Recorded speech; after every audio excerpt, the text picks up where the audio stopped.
Hi friends, இன்னைக்கு நம்ம வந்து Excel VBA யூஸ் பண்ணி நம்ம வந்து characters வந்து left right யூஸ் பண்ணி நம்ம வந்து split பண்ண போறோம். இப்போ நம்ம நார்மலா Excelல வந்து நம்ம என்ன பண்ணிருப்போம் அப்படினா, இப்போ for example நம்மகிட்ட வந்து இங்க A columnல வந்து names இருக்கு. ஓகேங்களா? இப்போ for example இந்த namesல வந்து எனக்கு ஒரு particular characters மட்டும் நான் split பண்ணி separate cellsக்கு எடுத்துட்டு வரணும்னு நினைச்சேனாக்க, நான் வந்து left formula, right formula கொடுத்துட்டு நம்ம எத்தனை character வேணுமோ அந்த character number அசைன் பண்ணனும்னா நமக்கு அந்த text வந்து split ஆகி வந்துரும். இங்க பாத்தீங்கன்னா தெரியும் equal to left character இப்ப நான் எடுக்கணும் அப்படி நினைச்சேனாக்க left function யூஸ் பண்றேன். யூஸ் பண்ணிட்டு எனக்கு இந்த A2ல இருக்கிற செல் இருக்கிற வேல்யூல இருந்து எனக்கு some character நான் split பண்ண போறேன். text அசைன் பண்ணிட்டு comma number of characters வந்து for example நான் வந்து ஒரு 5 அசைன் பண்றேன்னு வெச்சுக்கோங்களேன்.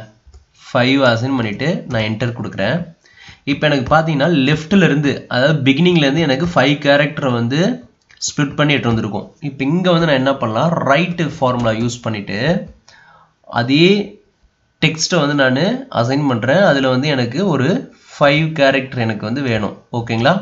இப்போ நான் என்டர் பண்றேன். எனக்கு என்ன நடந்துருக்கும்னா இந்த ஃபங்க்ஷன்ல என்ன நடந்துருக்கும் அப்படினாக்க எனக்கு எண்ட்ல இருந்து 5 characters எனக்கு வந்து split பண்ணி எடுத்து வந்திருக்கும். இங்க வந்து beginningல இருந்து 5 characters நமக்கு எடுத்து வந்து ஷோ பண்ணிருக்கும். இது வந்து நம்ம நார்மலா எக்ஸல்ல ஃபங்க்ஷன் யூஸ் பண்ணி நம்ம எடுத்து வந்துடலாம். ஃபார்முலாஸ் ப்ரீடிஃபைன்ட் ஃபங்க்ஷன் இருக்கு. நம்ம அதை யூஸ் பண்ணி கெட் பண்ணிடலாம். இதே நம்ம ஆட்டோமேட் பண்ணும்போது இப்ப VBA கோட் யூஸ் பண்ணி நம்ம எப்படி இதை வந்து ஸ்ப்ளிட் பண்றது அப்படிங்கிற கான்செப்ட் தான் நம்ம பார்க்க போறோம். ஃபர்ஸ்ட் நான் என்ன பண்றேன் Alt F11 கொடுத்து என்னோட Visual Basic அப்ளிகேஷனுக்கு போயிடுறேன். இங்க வந்து இன்சர்ட்ல போயிட்டு நான் என்ன பண்றேன் இந்த this workbook கிளிக் பண்ணிட்டு இன்சர்ட்ல போயிட்டு மாடியூல் 1 இன்சர்ட் பண்ணிக்கிறேன். இந்த மாடியூலை கிளிக் பண்ணுங்க. இங்க வியூல போயிட்டு ப்ராப்பர்ட்டீஸ் விண்டோவை நான் கிளிக் பண்றேன். இங்க வந்து பாத்தீங்கன்னா என்னோட மாடியூல் 1 ன்னு இருக்கு. இந்த மாடியூலுக்கு வந்து நான் ரீநேம் பண்ணிக்கிறேன். இங்க வந்து என்ன கொடுக்கிறேன் அப்படினாக்க left right அப்படினு சொல்லிட்டு நான் என்னோட மாடியூல் நேம் வந்து ரீநேம் பண்ணிக்கிறேன். ஓகேங்களா? இப்போ வந்து சப் ப்ரொசீஜர் வந்து கிரியேட் பண்றேன். இதுல வந்து left right functions கொடுத்துட்டு என்டர் பண்றேன். இப்போ எனக்கு வந்து ஒரு சப் ப்ரொசீஜர் கிரியேட் ஆயிருச்சு. அந்த சப் ப்ரொசீஜர் வந்து end sub வந்து எனக்கு டிஃபால்ட்டா வந்துருச்சு. ஓகேங்களா? இப்போ வந்து நான் என்ன பண்ண போறேன் ஒரு வேரியபிள் டிக்ளேர் பண்ண போறேன். dim I as integer ன்னு சொல்லிட்டு நான் டிக்ளேர் பண்ணிக்கிறேன்.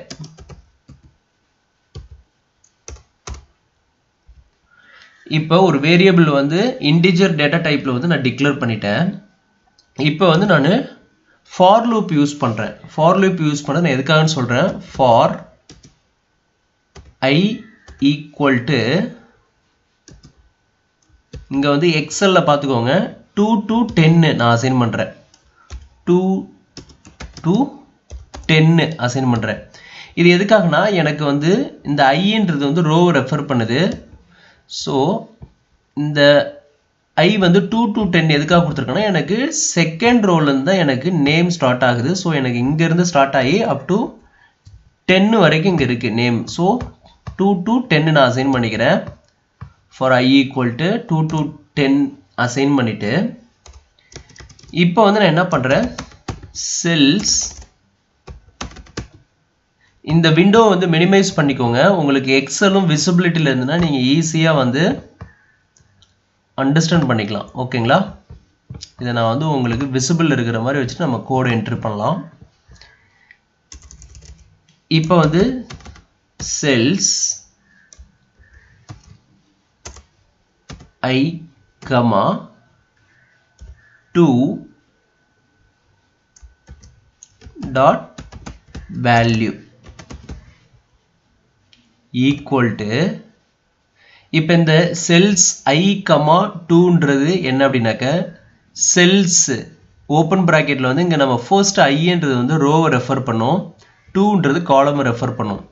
இப்போ இந்த இடத்துல நம்ம என்ன சொல்றோம் அப்படினாக்க என்னோட row வந்து I ன்னு சொல்லிட்டேன். சோ I வந்து இந்த 2ல ஸ்டார்ட் ஆகி 2 3 4 5 இப்படி நமக்கு up to 10 வரைக்கும் போகும். because நம்ம I equal to 2 to 10 ன்னு சொல்லி கொடுத்துட்டோம். இந்த ரோவுக்கு ஐன்னு கொடுத்துட்டோம். இந்த ஃபார் லூப்பில் இருக்கிற இந்த ரேஞ்சுக்கு ஏற்ற மாதிரி நமக்கு எடுத்துக்கோம். இந்த 2ன்றது காலம் நம்பர். காலம்ங்கிறது வந்து to get left character B காலம்ல தான் நம்ம எடுக்கிறோம். அதனால செகண்ட்னு சொல்லிட்டு நான் அசைன் பண்ணிட்டேன் டாட் வேல்யூ. இங்கே வந்து பார்த்தீங்கன்னா இந்த செகண்ட் காலமில் இந்த ஐ ரோ அப்படின்னு சொல்லி கொடுத்துட்டோம். So second column dot value, அந்த வேல்யூ வந்து எப்படி இருக்கணும்னாக்க லெஃப்ட் ஃபங்க்ஷன் யூஸ் பண்ணுறேன். யூஸ் பண்ணிவிட்டு இங்கே வந்து செல்ஸ் ஐ கமா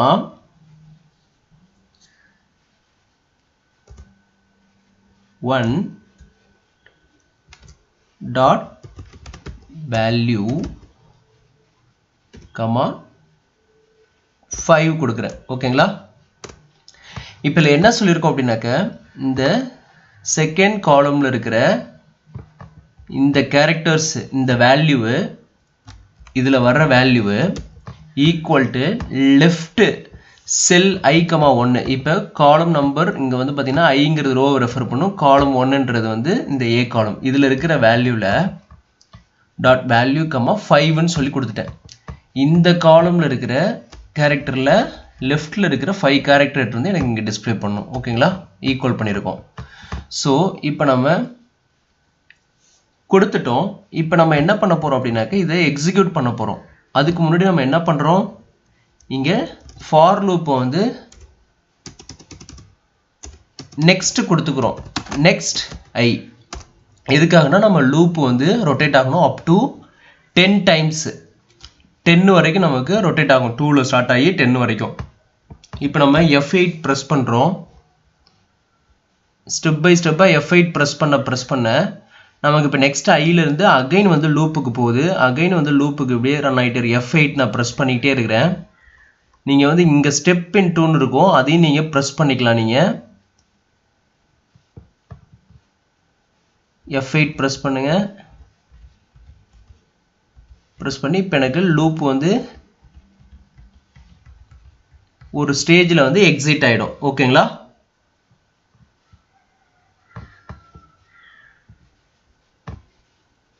அவ்வளோதான்.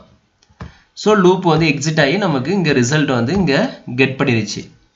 இப்போ இதுலேயே வந்து நம்ம என்ன பண்ண போகிறோம் அப்படின்னாக்க நெக்ஸ்ட் வந்து இதை அப்படியே நான் காப்பி பண்ணுறேன். காப்பி பண்ணிவிட்டு இங்கே பேஸ்ட் பண்ணுறேன். இப்போ எனக்கு வந்து சி காலமில் வந்து ரைட் கேரக்டர்லேருந்து ஒரு 5 வந்து புல் பண்ணிட்டு வரணும். ஸோ நான் என்ன பண்ணுறேன், இந்த இடத்துல வந்து எந்த இடத்துல நமக்கு வேல்யூ வேணுமோ அது வந்து காலம் 3ல் நமக்கு வேணும். So value equal to left same அதே ஃபர்ஸ்ட் காலமில் இருக்கிற அந்த வேல்யூலேருந்து 5 கேரக்டர் வந்து புல் பண்ணிட்டு வரணும். ஓகேங்களா? இப்போ இதுதான் என்னோட அடுத்த டாஸ்க்கு. இப்போ இதை நான் வந்து டெலீட் பண்ணிக்கிறேன். இப்போ நம்ம கோடு வந்து எக்ஸிக்யூட் பண்ணுங்க. இப்போ வந்து F8 ப்ரெஸ் பண்ணுறேன். இப்போ எனக்கு பார்த்தீங்கன்னா ரெண்டுலேயுமே வந்து எனக்கு இந்த இடத்துல வந்து லெஃப்ட் நம்ம யூஸ் பண்ணியிருக்கோம் இல்லைங்களா, இந்த இடத்துல வந்து ரைட்டுன்னு சொல்லிட்டு ஃபங்க்ஷனை நீங்கள் வந்து சேஞ்ச் பண்ணணும். அதான் ரைட்லேருந்து நமக்கு புல் பண்ணிட்டு வரும். ஓகேங்களா? இப்போ நான் ப்ரோக்ராமை எண்ட் பண்ணிவிட்டு இப்போ டெலீட் பண்ணுங்க. இப்போ எக்ஸிக்யூட் பண்ணுங்க, உங்களுக்கு ப்ராப்பரான ரிசல்ட் கிடைக்கும். இங்கே வந்து லெஃப்ட்லேயும் தேர்டு காலமில் ரைட்லேயும் உங்களுக்கு வேல்யூ டிஸ்பிளே பண்ணும். இப்போ பார்த்தீங்கன்னா தெரியும். எக்ஸிக்யூட் பண்ணுங்க. F8 ப்ரெஸ் பண்ணிகிட்டே இருக்கேன். எனக்கு எக்ஸிக்யூட் ஆகி எனக்கு ப்ராப்பரான ரிசல்ட் கிடைச்சிச்சு. ப்ரோக்ராமும் வந்து எண்ட் ஆயிடுச்சு. ஓகேங்களா? இப்போ இந்த இடத்துல பார்த்தீங்கன்னா நமக்கு 4 கேரக்டர் தான் நமக்கு வந்திருக்கு. பிகாஸ் இங்கே வந்து ஒரு ஸ்பேஸ் இருக்குது, அதையும் ஒரு கேரக்டராக கன்சிடர் பண்ணியிருக்கோம். ஓகேங்களா? 5 இல்லாத இடத்துல நமக்கு பார்த்தீங்கன்னா அந்த ஸ்பேஸ் இன் பிட்வீன் இருந்ததுன்னா அதையும் நம்ம கன்சிடர் பண்ணி ரிசல்ட்டாக கொண்டு வந்திருக்கோம். ஓகேங்களா? இங்கே பார்த்தீங்கன்னா தெரியும். இப்போ இந்த மாதிரி நம்ம வந்து லெஃப்ட் ரைட் வந்து ஈஸியாக நம்மளால் வந்து ஸ்ப்ளிட் பண்ணிக்க முடியும் VBA கோடு யூஸ் பண்ணி. ஓகேங்களா? இப்போ இந்த கான்செப்ட் பிடிச்சிருந்தா நம்ம சேனலை வந்து சப்ஸ்கிரைப் பண்ணுங்க, மறக்காம சைடில் ஒரு பெல் ஐக்கான் இருக்கும், அதையும் ப்ரெஸ் பண்ணுங்க. நம்ம அடுத்தடுத்த வீடியோஸ் பப்ளிஷ் பண்ணுறது எல்லாமே உங்களுக்கு ஒரு நோட்டிஃபிகேஷன் அலர்ட் வரும். அப்டேட்டட் வீடியோஸ் நீங்கள் இன்ஸ்டன்ட்டாக பார்த்துக்கலாம். ஓகேங்களா? தேங்க்ஸ் ஃபார் வாட்சிங் திஸ் வீடியோ.